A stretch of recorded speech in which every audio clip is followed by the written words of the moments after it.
Los que traigan su Biblia en esta mañana, la pueden abrir en el capítulo 4 del libro de Daniel. Daniel capítulo 4.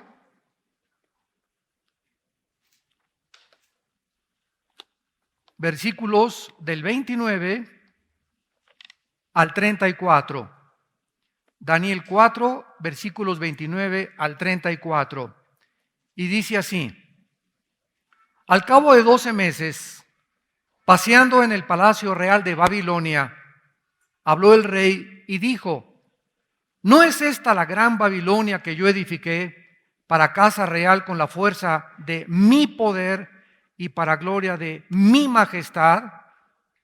Aún estaba hablando la palabra en la boca del rey, cuando vino una voz del cielo: a ti se te dice, rey Nabucodonosor, el reino ha sido quitado de ti. Y de entre los hombres te arrojarán, y con las bestias del campo será tu habitación, y como a los bueyes te apacentarán. 7 tiempos pasarán sobre ti hasta que reconozcas que el Altísimo tiene el dominio en el reino de los hombres y lo da a quien Él quiere. En la misma hora se cumplió la palabra sobre Nabucodonosor, y fue echado de entre los hombres y comía hierba como los bueyes. Su cuerpo se mojaba como el rocío del cielo, hasta que su pelo creció como plumas de águila y sus uñas como las de las aves. Mas al fin del tiempo, yo, Nabucodonosor, alcé mis ojos al cielo, y mi razón me fue devuelta, y bendije al Altísimo, y alabé y glorifiqué al que vive para siempre, cuyo dominio es sempiterno, y su reino por todas las edades. En este capítulo 4 de Daniel, nos estamos ubicando históricamente hace 2600 años aproximadamente, precisamente en la zona geográfica donde tuvo su inicio el jardín del Edén o la civilización humana, ya que el jardín del Edén, de acuerdo a la Biblia, estaba situado entre los ríos Tigris y Éufrates. Y es muy interesante que precisamente lo que hace 2600 años pasó con un rey. Nos trasladamos al siglo XXI en el cual nos encontramos y nos damos cuenta que los lugares geográficos donde la Biblia dice que se inició la civilización y donde la Biblia afirma que la civilización va a terminar, es precisamente, damas y caballeros, donde actualmente los medios de comunicación y todos los encabezados actualmente de los periódicos en este mes de agosto del año 2014 en que nos encontramos, Irak y Siria están amenazando al mundo e involucrando a las naciones del mundo para que ya entren a un conflicto que se puede convertir en una tercera guerra mundial. Ahorita está tan grande la tensión en el Medio Oriente entre esta guerra civil que hace algunos años el presidente de Estados Unidos retiró las tropas de Irak porque ya no querían, ¿verdad?, inmiscuirse en la política de Irak, y dijeron: pues ustedes, los iraquíes, encárguense de defender su nación. Estados Unidos no quiere ya intervenir ni tampoco regresar al colonialismo, sino que ellos pudieran comenzar a resurgir como una nación. Desgraciadamente, Estados Unidos se retiró anticipadamente, porque Estados Unidos, cuando se retiró, se quedaron en Irak los chiitas, los musulmanes chiitas. Y para que podamos nosotros entender cómo está esta situación, voy a retroceder un poco a la historia, para que podamos tener una más comprensión más amplia de lo que está pasando en el mundo, porque tú como cristiano y yo también necesitamos estar actualizados y entender que lo que la Biblia explica es lo que está pasando a nuestro alrededor, porque esto demuestra las evidencias y la inspiración divina de las Sagradas Escrituras. 600 años después de que Cristo muere, más o menos en el año 620, había un Omar califa o un califa llamado Omar que comenzó a tratar de fundar el califato. ¿Qué cosa es el califato? El califato es el dominio de los califas, o sea, un rey gobernando a todos los musulmanes. Cuando Mahoma muere, entonces se divide los musulmanes en dos ramas. Unos decían, no, es que los musulmanes debemos de gobernar los que venimos de la herencia directa de Mahoma. Y estos fueron los sunnis. Y otros dijeron, no, no, no, es que el derecho de gobernar es democráticamente. No tiene que ser a través del linaje de Mahoma, es por votación. Y ahí nacieron los chiitas. Entonces los mismos hermanos, ¿verdad? Musulmanes, se dividen completamente en dos secciones, los sunnis y los chiitas. Pasa el tiempo y aproximadamente durante 400 años, los otomanos turcos musulmanes comenzaron a gobernar el mundo.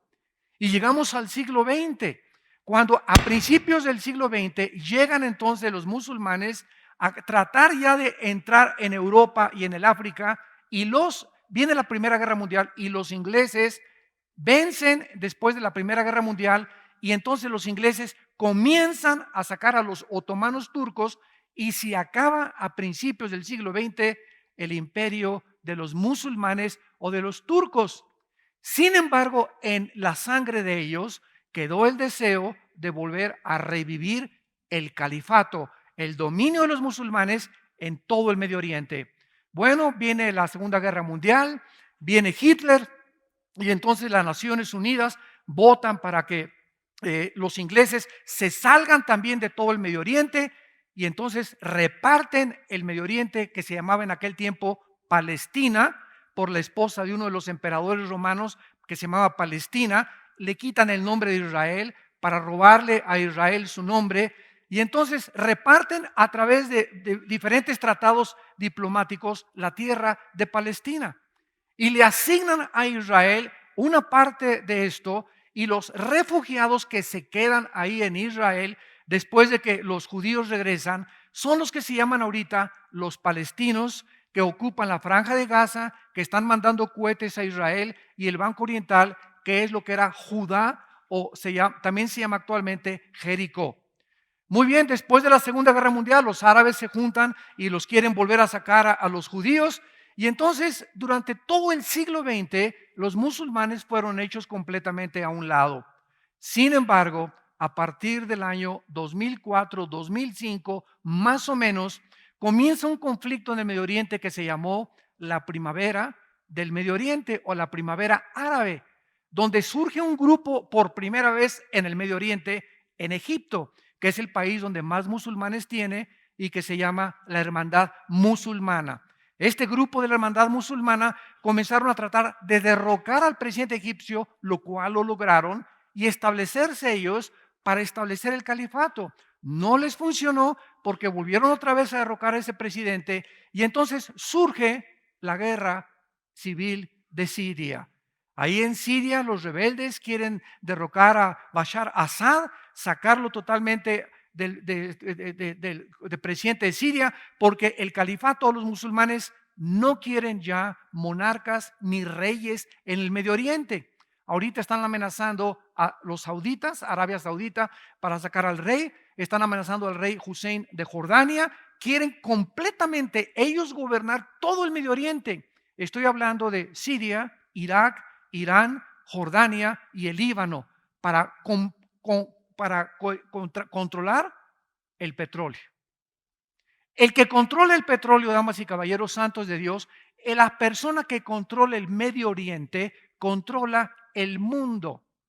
Y esta es la razón por la cual los Estados Unidos de Norteamérica trataron de apoyar a Israel desde 1948, porque es el único aliado que tiene el Occidente. Todos los demás alrededor están tratando de entrar a apoderarse del petróleo, y todo mundo, ¿verdad? Rusia, Estados Unidos, Europa, todo mundo, porque quieren controlar el mundo, tal como la Biblia lo profetizó.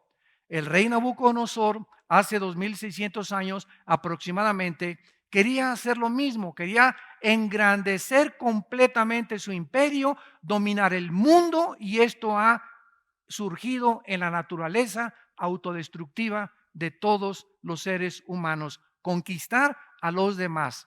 La Biblia le llama a esto soberbia. Y el tema de esta mañana es la locura de la soberbia en el libro de Daniel. El rey Nabucodonosor fue el rey más famoso que ha tenido Babilonia, lo que es actualmente la nación de Irak. En Irak estaba el jardín del Edén. En Irak Dios puso a la primer pareja humana, Adán y Eva. En Irak el primer asesinato se llevó a cabo. Qué interesante, ¿no? El primer derramamiento de sangre cuando Caín asesina a su hermano Abel se llevó en la tierra de Irak. En Irak fue la primera rebelión mundial masiva contra Dios. Génesis capítulo 11, la Torre de Babel. En Irak es donde se han llevado los mayores conflictos. Y de acuerdo a la Biblia, qué interesante que cuando acaba la Biblia, Irak otra vez se convierte en el libro del Apocalipsis. Veamos rápidamente en el libro de Apocalipsis, a los que les interese, en el capítulo 9. Tanto al principio de la Biblia como al final de la Biblia, Irak es, después de Jerusalén, el lugar geográfico que más se menciona en la Biblia. En la Biblia aparece con el nombre de Babilonia, o la tierra de Sinar, o la tierra de los caldeos. Dice en Apocalipsis capítulo 9, versículo 11, y tienen por rey al ángel del abismo, cuyo nombre en hebreo es Abadón y en griego Apolión. El primer ay pasó, vienen dos ayes después de esto. El sexto ángel, esto sucede en la sexta trompeta del Apocalipsis. Oyó una voz entre los cuatro cuernos del altar de oro que están delante de Dios, diciendo al ángel que tenía la trompeta: desata a los cuatro ángeles que están atados junto al río Lerma. ¿Eso dice? Junto al río Nilo, junto al río Támesis. La Biblia es absolutamente específica. La Biblia nos muestra que junto al río Éufrates, donde comenzó la humanidad, donde se llevó el primer pecado, donde estuvo la primera pareja, donde Satanás ya había ocupado antes de Adán el huerto del Edén en el mundo preadámico, donde los ángeles caídos estuvieron ahí tratando de mezclarse y pervertir la genética humana en Génesis capítulo 6. En este mismo lugar geográfico aparece otra vez Irak al terminar la Biblia. Y entonces el Espíritu Santo nos corre las cortinas y nos muestra que en Irak se encuentra, porque el río Éufrates está precisamente en Irak. No podemos perder de vista esto. Es inequívocamente, ¿verdad?, absolutamente cierto de que estamos hablando del terreno de Irak. En Irak se encuentran los cuatro ángeles caídos más crueles y más sanguinarios de los que se rebelaron junto con Satanás. Están estos ángeles tan atados ahí en Irak que cuando se desaten van a matar a la tercera parte de la humanidad. Dice a continuación el versículo que acabamos de leer, el versículo 15, y fueron desatados los cuatro ángeles, Apocalipsis 9, 15, que estaban preparados para la hora, día, mes y año, a fin de matar a la tercera parte de los hombres. Qué interesante, señores sociólogos, señores antropólogos, señores investigadores, que andan buscando ustedes en eruditos y en autores no cristianos y fuera de la Biblia, una información que solamente contiene la Biblia. Precisamente ahorita es en Irak donde se encuentra el conflicto que puede prender la mecha a una tercera guerra mundial. Es tan grave ahorita la situación en Irak que ahora sí ya, después de que en Irak se levanta un nuevo grupo que ya no es la hermandad musulmana, ahora en inglés es ISIS, ¿verdad?, que es el Estado Islámico. Entonces este grupo islámico, que en inglés se llama ISIS, Islamic State, de Irak y de Siria, que es la traducción al español, quieren revivir el califato bajo un hombre que se llama Abu Baghdadi. Y este hombre juntó un ejército de 20,000 hombres. Al Qaeda es Pinocho junto con ellos.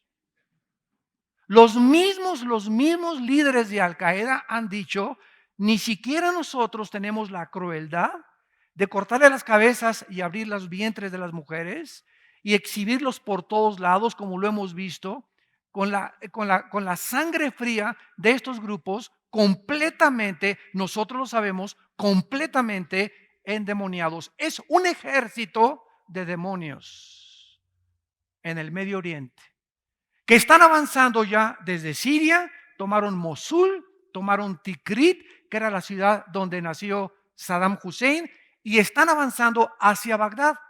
Ahora que comenzaron a avanzar hacia Bagdad, el grupo del Estado Islámico, entonces Estados Unidos despertó, el presidente Obama despertó y dijo, Dios mío, comenzaron por todos lados, ¿quién los va a detener?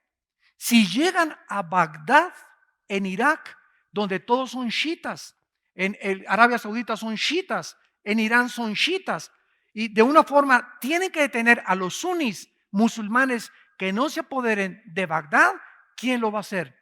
Entonces Estados Unidos consintió de comenzar a mandar aviones F-18 de guerra para comenzar a bombardearlos desde el aire, porque no quieren mandar tropas terrestres todavía, porque costaría billones de dólares que Estados Unidos ya no tiene. Entonces hay un vacío impresionante en el mundo de liderazgo.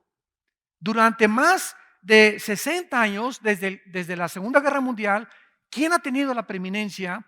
¿Quién ha sido el policía del mundo para combatir a los nazis, a los fascistas y a los comunistas? Estados Unidos de Norteamérica, con Europa, Inglaterra, etcétera, etcétera. Pero ahora que Estados Unidos ha caído económicamente, ahora que Europa se encuentra, España, Portugal, Grecia, Italia en la bancarrota económica, ahora que Alemania ya no tiene dinero para prestarles a las naciones para poder ayudarlas como tenían después de la Segunda Guerra Mundial, hay un vacío impresionante en el mundo. Y este vacío, ¿quién lo va a ocupar? ¿Quién va a cuidar ahora a todos estos salvajes de que se apoderen del mundo? Antes era Estados Unidos, Inglaterra y Europa, ya no quieren entrar. ¿Por qué no han podido detener a Putin? Putin llega con sus tropas descaradamente a Ucrania, se apodera de la península de Crimea, donde está el mar Negro y donde está la base naval más grande de Rusia. ¿Por qué? Porque de ahí brinca Rusia, tal como Ezequiel capítulo 38 lo profetizó hace 2500 años en la Biblia. Rusia, Magog, Rosh y Magog van a brincar junto con Irán para atacar a Israel y apoderarse del petróleo. Todas las cosas que están profetizadas en la Biblia, ¿verdad? Lo tenemos en este libro que escribí y lo pueden encontrar ustedes también en la palabra de Dios. Pero ¿quién va a detener ahora este grupo? Pues están tratando de bombardearlos desde el aire y entonces ahora Europa dice ya no podemos entrar.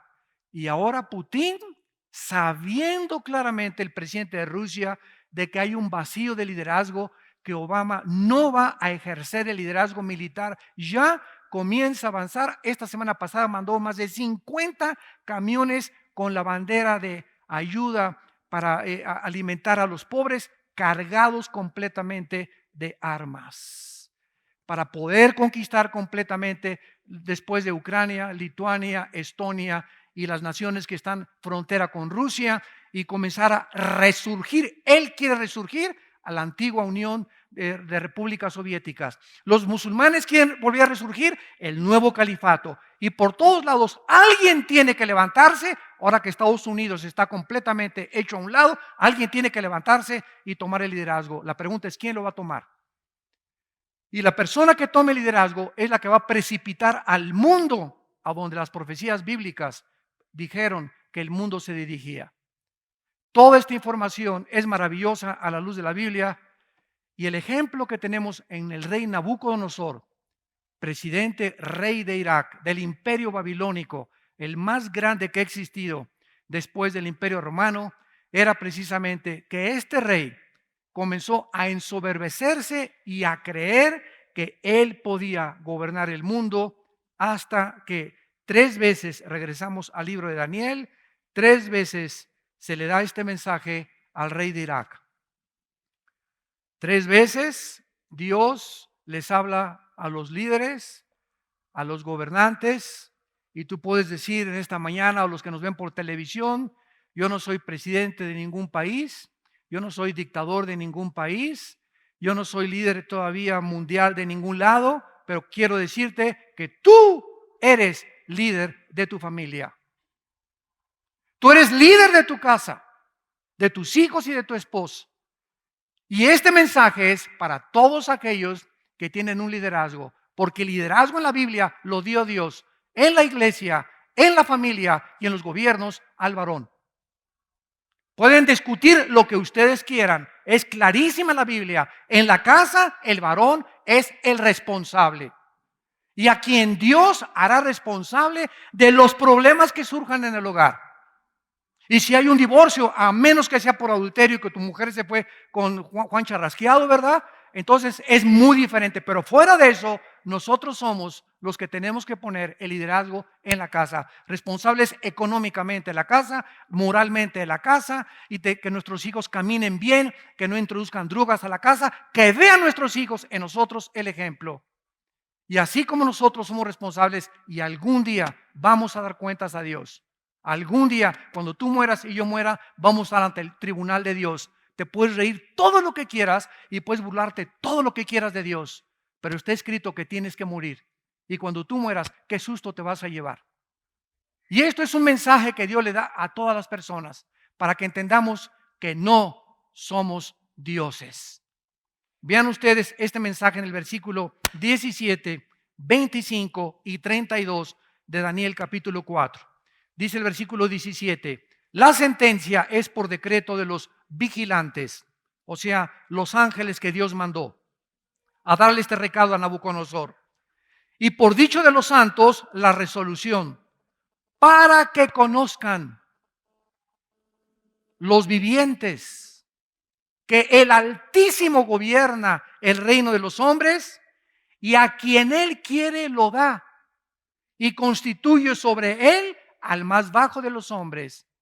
Nabucodonosor había tenido un sueño, que era un árbol que crecía inmensamente hasta el cielo y cuyo follaje del árbol era grandísimo y las aves venían y se paraban en las ramas de este árbol. Y abajo venían también los animales y bajo la sombra de este árbol comenzaban a pacer las vacas y todos los animales, los mamíferos y todos los del campo. Y entonces el rey comienza a sufrir y dice, ¿quién me va a interpretar este sueño?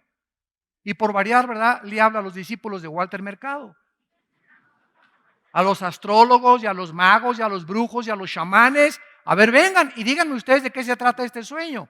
Y como ninguno de ellos podía interpretar el sueño, ¿qué significaba ese árbol que había llegado hasta el cielo? ¿Se acuerdan Nabucodonosor de que anteriormente había tenido otro sueño en el capítulo 2, ya lo vimos, de una gran estatua, ¿se acuerdan? Con la cabeza de oro, los brazos y el pecho de plata, el vientre de bronce y las 2 piernas de hierro y los dedos de los pies, una mezcla de hierro mezclado con barro, que no vamos a detenernos aquí, está en el capítulo 2, ya lo vimos, que simbolizaban los imperios mundiales gentiles hasta la venida de Jesucristo. Entonces Nabucodonosor se acuerda de Daniel y Daniel llega otra vez a la presencia del rey y le dice, rey, tú eres ese árbol que llegaba hasta el cielo. Y todo el follaje y todo lo que tú tenías son las personas de las naciones junto a Babilonia que se acogieron al poder de tu majestad, de tu honor y de todo lo que Dios te ha dado. Sin embargo, la Biblia nos muestra que cuando Dios le interpreta este sueño a Daniel, Daniel le dice, pero Dios dice que ahora van a cortar este árbol y esto significa que tu reino ha terminado, pero vamos a dejar las raíces, dice la interpretación del sueño, significando que si tú te arrepientes, puedes regresar a gobernar, pero en este lapso vas a perder la razón. Vas a perder la razón. Damas y caballeros, si me pongo a mencionar ahorita algunos líderes del mundo, de las naciones y del pasado, son hombres que a la luz de cualquier punto de vista psicológico, estaban completamente enfermos de sus facultades mentales.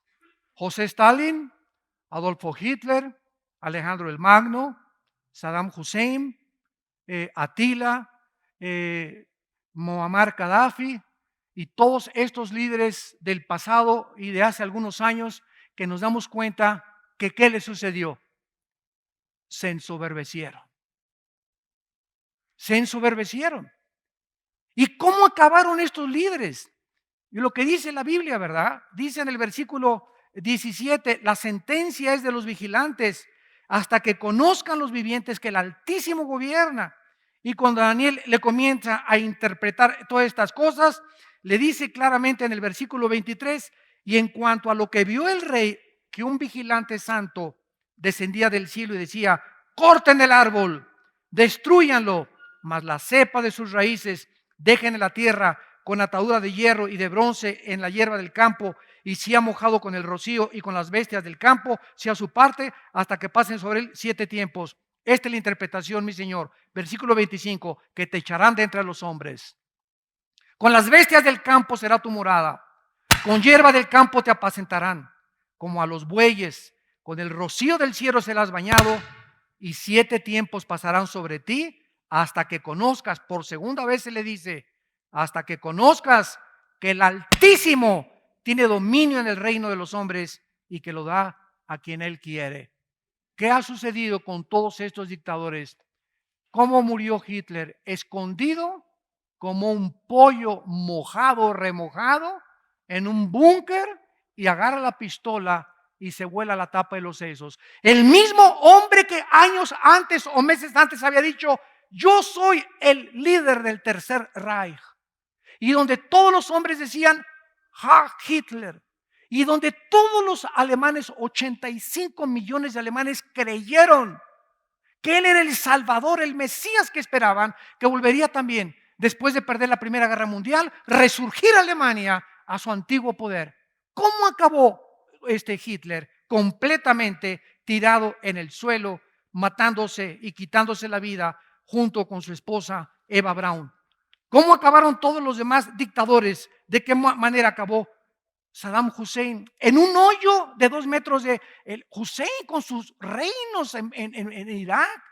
Tenía yates, tenía palacios, tenía tronos de marfil que se mandó a hacer, mandó a traer tapetes de Persia, de Irán, mandó a traer cristales italianos de Italia. Cuando llegaron en los 90 los ejércitos de la coalición dirigidos por el general Schwarzkopf, norteamericano, a Bagdad para tratar de comenzar a ver todo, se asombraron de las riquezas de este hombre que se paraba y le besaban la mano a todas las personas.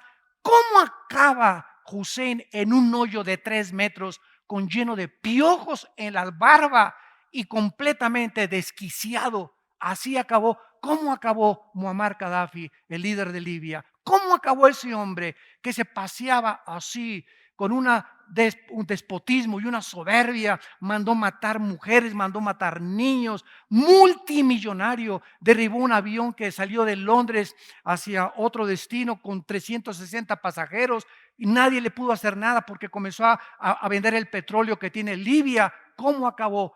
Muammar Gaddafi acabó en una alcantarilla de una de las calles de Trípoli, metido ahí escondido como ratoncito. Lo encuentra el pueblo, lo sacan, le dan una madrina de aquellas, lo arrastran por todos lados, lo patean, lo sodomizan y le dan un balazo en la ambulancia. Así acabó ese hombre, como un perro completamente sarnoso. ¿Cómo murió Benito Mussolini en Italia? El contrapache, ¿verdad? Y el amigo y socio de Adolfo Hitler, Benito Mussolini, otro dictador déspota, soberbio, lo agarran en la plaza de Florencia y lo cuelga el mismo pueblo, Todos estos hombres, Hussein, Hitler, Gaddafi, Mussolini, son del siglo XX, de nuestra época o de la época de nuestros padres o abuelos. Y el mundo no entiende, y los líderes que están ahorita y que siguen vivos, los siguen sin entender. que Dios es el que gobierna. Él es el único soberano. Y si tú que me escuchas tienes un puesto político, de gobernante, de autoridad, o tienes una fábrica que has prosperado o un negocio que has prosperado, nunca te ensoberbezcas. Ni creas ni digas, es que mi esfuerzo y mi negocio y mis capacidades intelectuales y físicas me han podido dar lo que yo tengo alrededor. Te equivocas con todo el corazón. Porque sabes una cosa, los vigilantes acaban de decir, sobre ti vas a caer. Ya está puesta el hacha a los árboles y cualquier árbol que no dé buen fruto será cortado. Miren ustedes en el libro de Deuteronomio, en el Antiguo Testamento, en el capítulo 8. Dios, desde antes que su pueblo entrara a la tierra de Canaán, Dios sabe lo que hay en el corazón humano. Soberbia. A continuación vamos a explicar lo que es la soberbia. Porque tú puedes creer que no lo eres y secretamente serlo y no te has dado cuenta. Y es un veneno grandísimo que va a impedir y va a seguir impidiendo que Dios te bendiga. Hay cantidad de cristianos. ¿Por qué no me bendice? ¿Por qué no prospera mi negocio? ¿Por qué no salgo adelante? ¿Por qué no tengo paz? ¿Por qué tengo que usar pastillas tranquilizantes? Ecuanil, Valium. ¿Por qué estoy en este estado de estrés? ¿Por qué no puedo descansar ni cuando me voy a acostar? ¿Por qué no tengo paz? Puede ser en lo más profundo de tu vida que vives con soberbia. Y si hay un pecado que Dios abomina, es la soberbia. Y antes de que su pueblo entrara a Canaán, Dios les advirtió, versículo 11, cuídate de no olvidarte de Jehová tu Dios.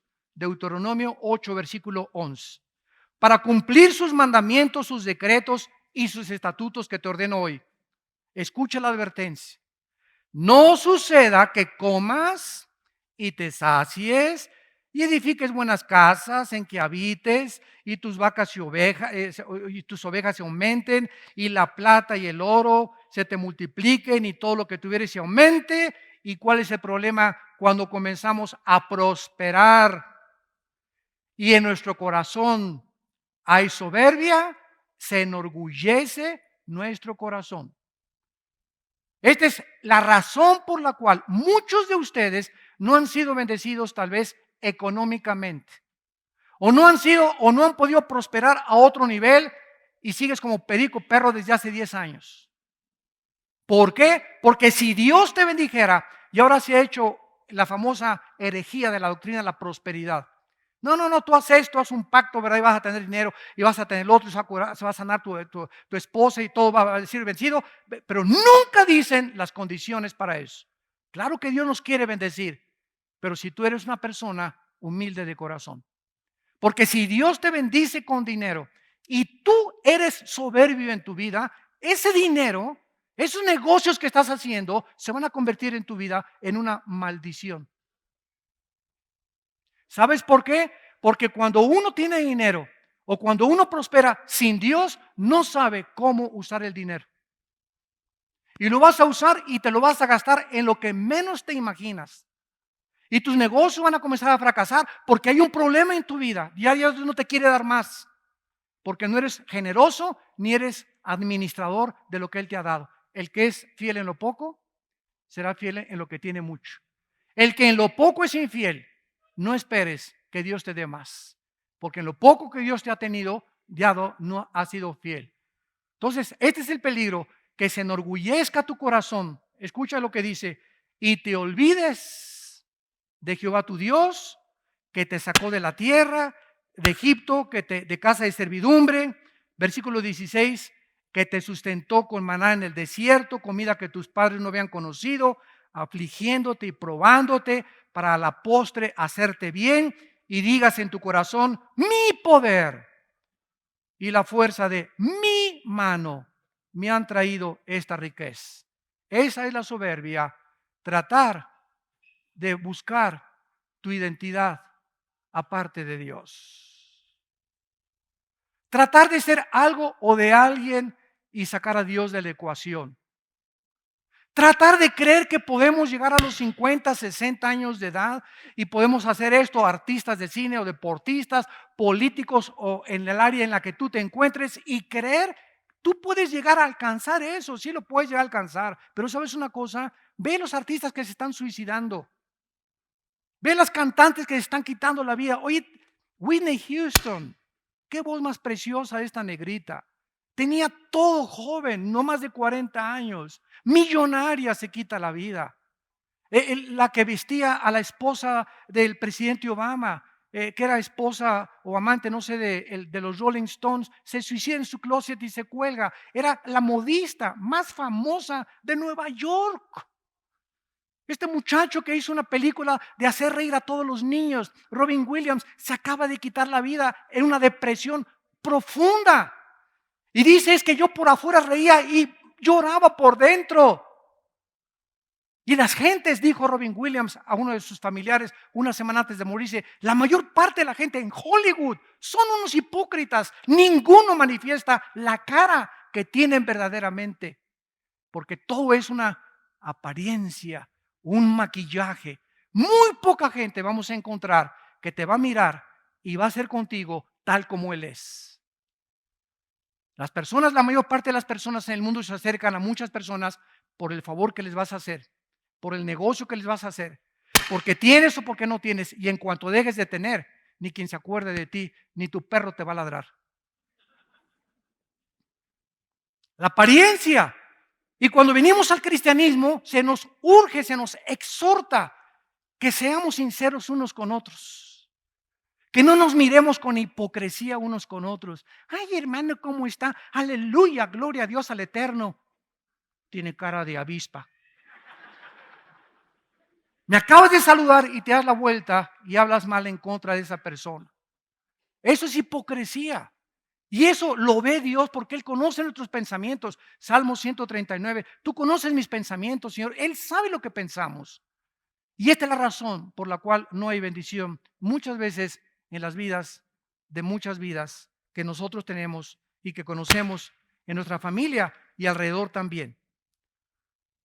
Ahora vemos nosotros, en penúltimo lugar, de qué forma este rey perdió la razón. ¿Qué es lo que pasa con todas estas personas soberbias? Mira, la soberbia te hace perder la brújula. ¿Quién es una persona enferma mentalmente de acuerdo a la Asociación de Psiquiatría en California? Hay más de 100 características que mencionan que una persona no es normal. Pero el presidente de esta Asociación de Psiquiatría en California, ¿saben lo que dijo en una reunión? Es que hemos llegado a un punto, los psiquiatras y los psicólogos, que no sabemos si nosotros estamos más locos que los pacientes. Hemos llegado a un punto donde ¿quién va a tener el parámetro de qué es normal? ¿Qué es normal ya? Para los que se casan hombres con hombres y mujeres con mujeres, para ellos es normal. La sociedad lo acaba aceptando como algo normal. Dice la Biblia que no, que es una locura, que es insanidad mental completa. Han perdido la brújula y le están llamando a lo malo bueno y a lo bueno malo. Hemos llegado a un punto en la sociedad en la que vemos la televisión y ya es normal ver adulterios en las telenovelas. Ya es normal que las niñas se acuesten antes de acostarse con sus novios. Ya es normal tener un amante, una canita al aire. Ya es normal violar, ¿verdad?, a la sociedad, violar al gobierno, no pagar impuestos, etcétera, etcétera.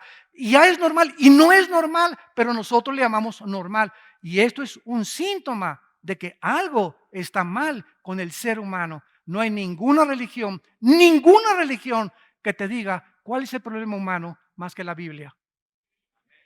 El pecado. Todas las religiones enseñan algo, es verdad. Cuando alguien me dijo, el cristianismo es Cristo enseñando algo, les dije, no es cierto. Todos los líderes religiosos enseñan algo, pero ninguno te rescata. Y el cristianismo es diferente a todas las religiones en que el fundador del cristianismo no solamente fue un gran maestro de moral, sino que Él vino a dar su vida y pagar por nuestros pecados. Gloria a su nombre.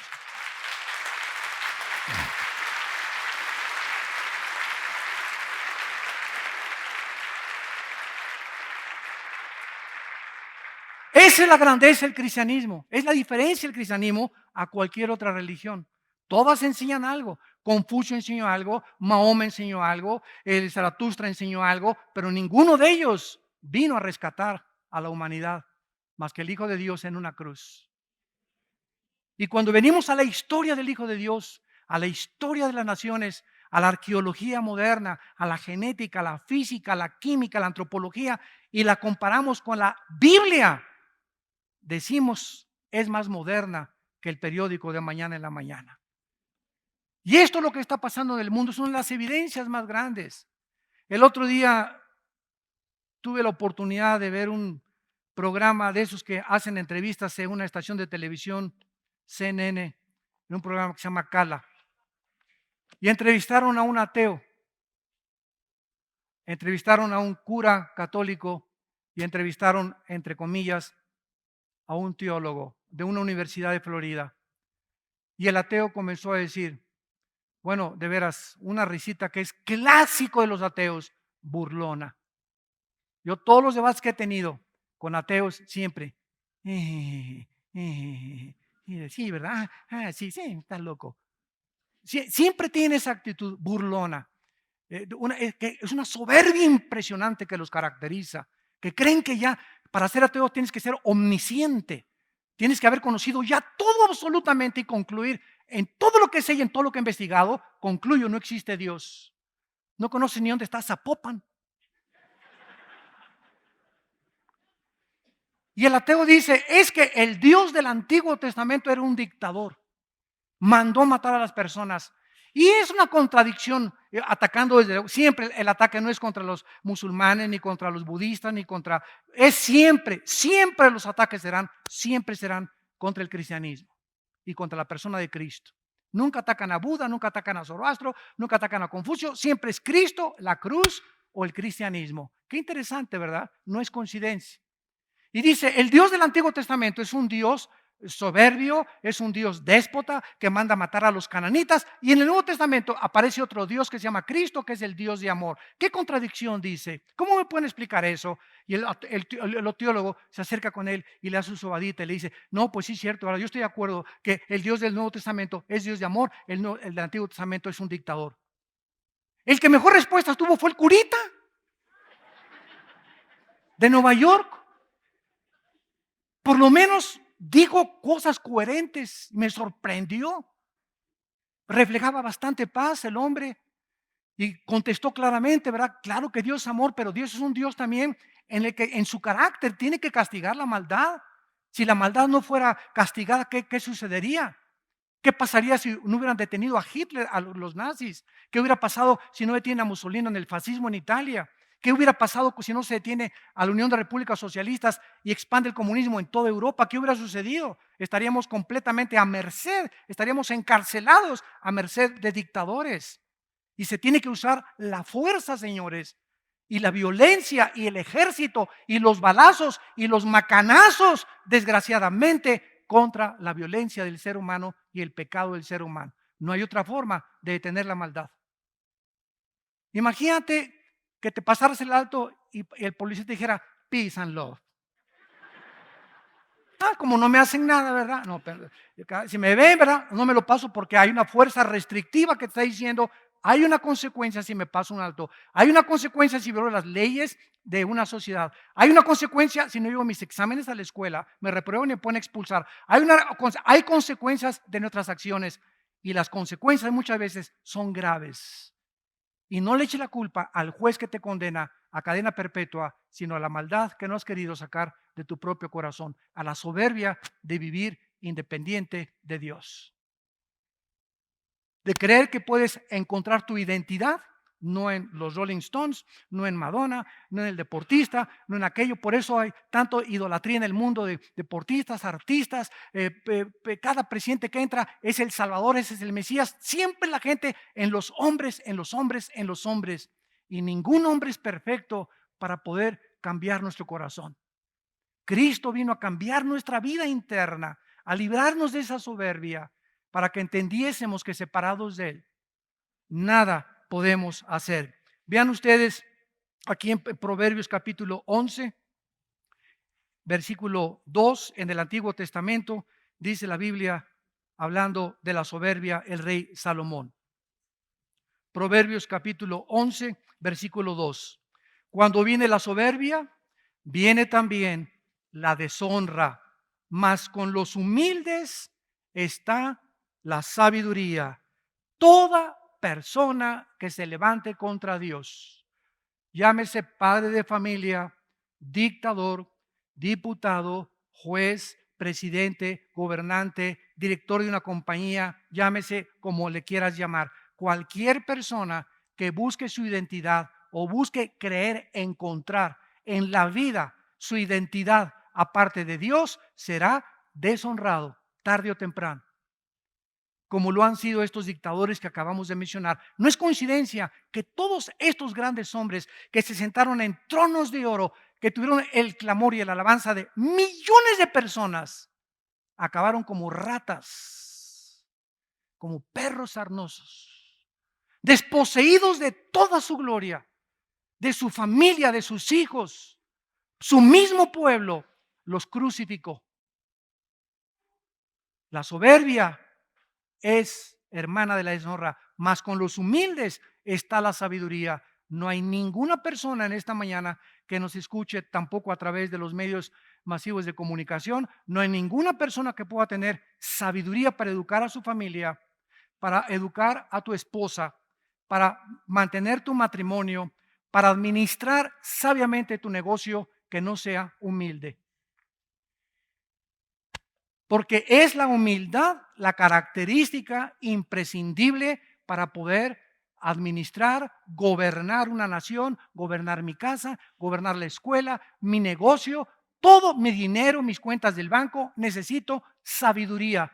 Y esta sabiduría Dios la da solamente a los humildes, a los que han reconocido que el Altísimo gobierna, que cada mañana que me levanto, tengo que estar de rodillas ahí junto a mi cama diciéndole: Padre Santo, tú eres el único que este día me vas a sostener. Yo, separado de ti, no puedo hacer nada, no soy nadie absolutamente sin ti, Señor. Ayúdame con mi esposa, ayúdame con mis hijos, dame sabiduría para administrar este dinero, dame sabiduría para este negocio, dame sabiduría. Me levanto en la mañana, me lleno de la palabra de Dios, tengo comunión con Dios y comienzo a enfrentar la vida con esa sabiduría que solo el Espíritu Santo puede dar. Y esa sabiduría, escuchen, siempre va acompañada de paz interior. Nos sentimos tranquilos. Llegamos en la noche a la casa y me acuesto tranquilo. Y no estoy como Pepita en comal. Y me despierto a las 11 y eso, y pienso, ¿y qué haré mañana? Y a la 1 de la mañana, y prendo un cigarro a la 1 de la mañana, o se echa un mezcal a las 2 de la mañana, o unas pastillas tranquilizantes, y te levantas como león enjaulado. Ya tus hijos no tienen comunión contigo, no tienes tiempo para nada, te vas de vacaciones y el domingo que es para descansar, llegas a tu casa y a seguir trabajando porque eres un hombre trabajador. Eres tonto. Eso no es sabiduría. Dios quiere que disfrutes tus hijos, tu familia, el tiempo, Chapultepec, los árboles, el caballo, el rancho. No pienses en nada. Juega con tu perro Fido, juega con tus hijos, carga tus nietos. Dios quiere que disfrutes la vida, que goces la vida. Una sola vida vivimos nada más. ¿Crees que vale la pena vivirla miserablemente como hasta este momento muchos la han vivido por la soberbia de su corazón? Dice Proverbios 16, versículo 18. Antes del quebrantamiento es la soberbia, y antes de la caída, la altivez del espíritu. Tarde o temprano, todos los soberbios serán quebrantados. ¿Por qué fueron quebrantados? Porque antes de que Dios mete la hacha al árbol, El árbol se infló como un pavo real. Y estabas así como guajolote. Como guajolote, ¿verdad? Te creías el rey, papucho de papuchos. Yo aquí, ¿verdad? Y guapo o bella, esto y el otro. Manejabas tu carro así, no volteabas. Al que te limpia los vidrios, quítate, chamaco feo, mugroso, no pares. Espérame tantito, ¿verdad? ¿Cuánta soberbia? ¿Cuánta soberbia hay en el corazón? Ese pobre muchacho que te está limpiando los vidrios o que te da grasa en los zapatos, no tuvo la oportunidad que tú tuviste para ir a la universidad. No tuvo los padres ni los abuelos que tú tuviste para haber heredado lo que tú tuviste. ¿Crees que tú eres suficiente porque eres doctor o porque tienes un título, porque tienes dinero? ¿Te crees superior a un albañil, a un plomero, a un carpintero, a un chofer? ¿Por eso crees que tienes el derecho de tratar a esa gente de esa manera porque los consideras más bajos que tú? Eso se llama racismo. Y el racismo es una enfermedad del alma que hace creer a muchos seres humanos que por el color de ojos, color de piel, posición social, posición del club, les da el derecho de creer que son diferentes a los demás. Soberbia. Y Dios abomina esta soberbia. Llegas aquí a una iglesia como esta de Vía Nueva para el Mundo aquí en Toluca y te dice el del seguridad, no se estacione ahí. ¿Y tú quién eres? ¿Sabes quién es? No es nadie tal vez. Y tú que eres peor que él. Tú eres un chícharo de aguapuerca. ¿Quién eres tú? Y contesta, ¿y tú quién eres? ¿El rey de este mundo? Eres una persona asignada por los pastores para ayudar a acomodar los carros. Pero tu soberbia, ¿usted quién es? Y yo no sabe, ¿qué no vio las placas que traigo? Uno sabe quién soy yo, que vengo de traje y todo. Quítese. Así nos han reportado muchas veces que muchas personas llegan así, que les dicen a los edecanes también, quítese. O te dicen, no se sienten ahí, yo me siento donde me da la gana. Soberbia. ¿Por qué? Porque tu corazón te dice, yo no tengo por qué humillarme contra esa persona. ¿Quién es? A menos que tenga un tipo de militar o alguna cosa. No, es un trabajador de la iglesia. Y a cualquier persona que trates de esa manera es porque en tu corazón te crees superior y nadie se puede atravesar en tu camino porque ya llegó el rey de Hollywood. Y finalmente leemos nosotros en Mateo capítulo 23, el Señor Jesucristo, versículo 12, hablando acerca de este pecado tan grande que tuvo Nabucodonosor, que le hizo perder la razón. Y Nabucodonosor descendió. ¿A qué nivel descendió Nabucodonosor? De los animales. ¿Cuál es el nivel de los animales? Mira, los animales matan por sobrevivir. La jungla está, la naturaleza está llena de violencia. Ve esa serie en la televisión Animal Planet en lugar de las telenovelas. Cosas que te edifiquen y ve las hormigas entre ellas matándose a las grandes, la ley del más fuerte. El tiburón comienza a los chiquitos, los leones, ¿verdad? Sobre las cebrillas indefensas. Es una violencia en la naturaleza, pero toda esa violencia que ves, ninguno de ellos, ni las hormigas, ni los leones, ni los cocodrilos, ni los tiburones, a ninguno de ellos va a juzgar Dios. Todos ellos no son culpables de esa violencia.